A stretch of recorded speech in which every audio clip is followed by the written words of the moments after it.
Hello friends, welcome to খেল দুনিয়া। গোয়ার বিরুদ্ধে হার ইস্ট বেঙ্গলের, এর ফলে হারের হ্যাট্রিক করলো ইস্ট বেঙ্গল। আইএসএল এ 3 ম্যাচে 0 পয়েন্ট নিয়ে এখন কিন্তু সব থেকে শেষে অবস্থান করছে ইস্ট বেঙ্গল।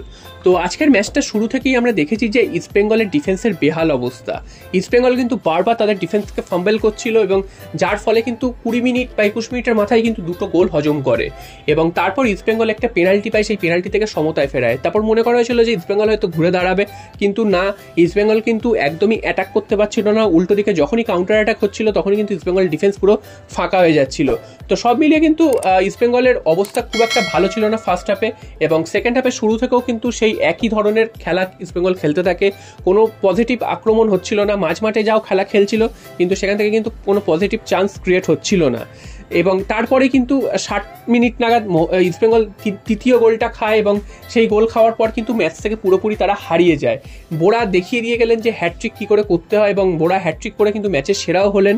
তারপর একটা হঠাৎ করেই কার্ল ম্যাকিউকে রেড কার্ড দেখায় এবং সেখান থেকে কিন্তু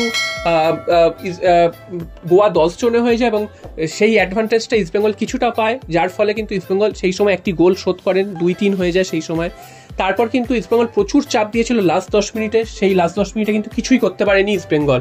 তো ম্যাচের শেষ হয় কিন্তু 3-2 গোলে হার দিয়ে। এর ফলে কিন্তু ইস্ট বেঙ্গলের অবস্থা আরও খারাপ হলো, কারণ 3 ম্যাচ থেকে একটি পয়েন্টও পেল না।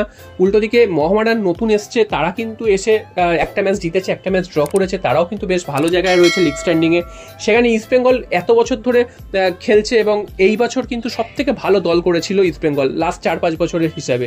সেখানে আনোয়ার আলীর মতন প্লেয়ারকে মোহনবাগান থেকে ছিনিয়ে এনেছিল, তারপরেও কিন্তু ইস্ট বেঙ্গলের এই বেহাল অবস্থা।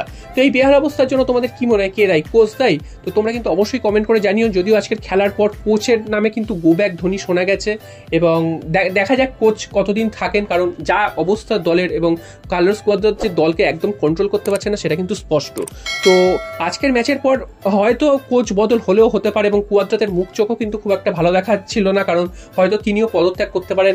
যেভাবে পরপর দল ম্যাচ হেরেছে এবং যেভাবে কিন্তু ছন্ন ছাড়া ফুটবল খেলছে, সেখানে কোচ যে একেবারেই নিয়ন্ত্রণ হারিয়েছেন দলের উপর, সেটা কিন্তু বলাই যায়। তো তোমরা অবশ্যই জানিয়ে যে এই কোচকে কি বের করে দেওয়া উচিত, নাকি এই কোচের ওপর আরো ভরসা রাখা উচিত যে ভবিষ্যতে ভালো ফল করবে, সেটা অবশ্যই তোমরা কমেন্ট বক্সে লিখে যেও। এরপর চলে আসি মোহনবাগানের খবরে। আগামীকাল বেঙ্গালুরু এফসির বিরুদ্ধে মোহনবাগান গুরুত্বপূর্ণ ম্যাচে নামছে বেঙ্গালুরুর মাঠে। এই ম্যাচটা মোহনবাগানের জন্য একেবারেই সহজ হবে না, কারণ মোহনবাগান লাস্ট ম্যাচটা জিতলেও মোহনবাগানের ডিফেন্সের অবস্থা একদমই বেহাল, বা মোহনবাগানের ওভারঅল যে খেলা, যে প্লেয়াররা রয়েছে সেই প্লেয়ার অনুযায়ী মোহনবাগানের যে খেলা সেটা কিন্তু খুবই খারাপ হচ্ছে। তো আগের ম্যাচে পিছিয়ে পড়েও জিতেছে, এটা একটা ভালো সাইন, সেখানে আত্মবিশ্বাস বাড়বে ঠিকই। তবে বেঙ্গালুরু কিন্তু খুব একটা সহজ প্রতিপক্ষ নয় মোহনবাগানের জন্য। যদিও ডুরান্ড কাপে এই বেঙ্গালুরুর বিরুদ্ধেই 2 গোলে পিছিয়ে থেকেও 2 গোল কিন্তু শোধ করেছিল মোহনবাগান। তবে এই ম্যাচটা কিন্তু সম্পূর্ণ আলাদা লিগের ম্যাচ, তো বেঙ্গালুরুর মাঠে গিয়ে খেলতে হবে এই ম্যাচটা, তাই জন্য মোহনবাগানের জন্য একদমই সহজ হবে না। এবং যেভাবে মোহনবাগানের ডিফেন্স গোল হজম করছে সেটাও কিন্তু দেখতে হবে। তবে মোহনবাগানের একটা অ্যাডভান্টেজ যে মোহনবাগান ডিফেন্স গোল হজম করলেও মোহনবাগানের কিন্তু গোল শোধ দেওয়ার ক্ষমতা রয়েছে এবং জেমি ম্যাকলারেন দলে ফিরেছে, জেসন কামিংস গোল পেয়েছে। তো সব মিলিয়ে কিন্তু ফরওয়ার্ড লাইন কিন্তু একটু ছন্দে থাকবে, এটাই আশা করা যাচ্ছে। তবে ডিফেন্স নিয়ে কিন্তু চাপ থাকছেই, কারণ অ্যালবার্টো রড্রিগেজ তিনি কিন্তু এই ম্যাচেও নেই। টম অ্যালডারের ওপরই ভরসা করতে হবে। নুনোকে রেজিস্টার্ড করানো হয়নি, তাকে এসিএল এর জন্য আনা হয়েছে। তো তাকে দলের সাথে নিয়ে গেলে তাকে কিন্তু মাঠে নামাবে না বা তাকে কিন্তু খেলাবে না, এটা কিন্তু ধরাই যায়। তো কালকের জন্য মোহনবাগানের ম্যাচটা কিন্তু খুবই কঠিন হতে চলেছে, এটা কিন্তু বলতেই পারো, কারণ বেঙ্গালুরু এফসি 2টো ম্যাচ খেলে 2টোই জিতেছে এবং খুব ভালো পজিশনে রয়েছে বেঙ্গালুরু এফসি। অন্যদিকে মোহনবাগান একটি ম্যাচ ড্র, একটি ম্যাচ জিতেছে এবং যে ম্যাচটা ড্র করেছে সেটা কিন্তু উইনিং পজিশন থেকে ড্র করেছে, অর্থাৎ মোরাল কিন্তু এটা কিন্তু হেরেই গেছে প্রায় ধরে নেওয়া যায়। এবং 2 ম্যাচ থেকে 4 পয়েন্ট নিয়ে মোহনবাগান কিন্তু 4 নম্বরে রয়েছে এই মুহূর্তে। তো তোমাদের কি মনে হয় কালকের ম্যাচটা কি মোহনবাগান জিততে পারবে? তাহলে কিন্তু তোমরা অবশ্যই কমেন্ট বক্সে জানিয়ে যেও। আর সবশেষে চলে আসি আনোয়ার আলীর খবরে। তো আনোয়ার আলীর রায় কবে বেরোবে এটা নিয়ে কিন্তু রোজই জলঘোলা চলছে। তো এখন যেটা শোনা যাচ্ছে আনোয়ার আলীর কেসের রায় কিন্তু ঘোষণা হতে আরও কিছুদিন বেড়ে গেল, অর্থাৎ আরও বেশ কিছুদিন সময় চেয়ে নিল আনোয়ার আলীর উকিল, কারণ আনোয়ার আলীর উকিলের নাকি কোনো শারীরিক সমস্যা রয়েছে। তো সেই শারীরিক সমস্যার জন্য যেটা 30 তারিখ হওয়ার কথা ছিল যে শুনানি বা হেয়ারিং, তো সেটা কিন্তু বেড়ে গিয়ে 14ই অক্টোবর হবে, অর্থাৎ 15 দিন কিন্তু আরও বেড়ে গেল এই শুনানি। তো এখান থেকে প্রশ্ন উঠছে যে বারবার এই জিনিসটা এত পিছিয়ে যাচ্ছে কেন, এবং এর ফলে কিন্তু আনোয়ার আলী খেলারও সুযোগ পেয়ে যাচ্ছে।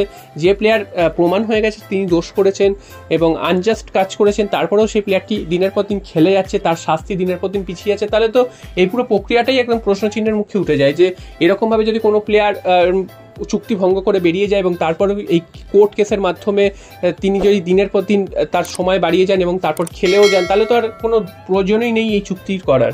তো এটা কিন্তু একদমই খুব খারাপ একটা বিজ্ঞাপন ভারতীয় ফুটবলের জন্য, যে একটা প্রমাণ হয়ে যাওয়া জিনিস সেটা নিয়েও এত টালবাহানা হচ্ছে এবং দিনের পর দিন সেই আইনের ফাঁক বলে তিনি কিন্তু খেলে যাচ্ছেন। তো এটা কিন্তু দেখা উচিত এবং দিনের পর দিন এই জিনিসটা চলছে, এটা কিন্তু একদমই ভালো নয়।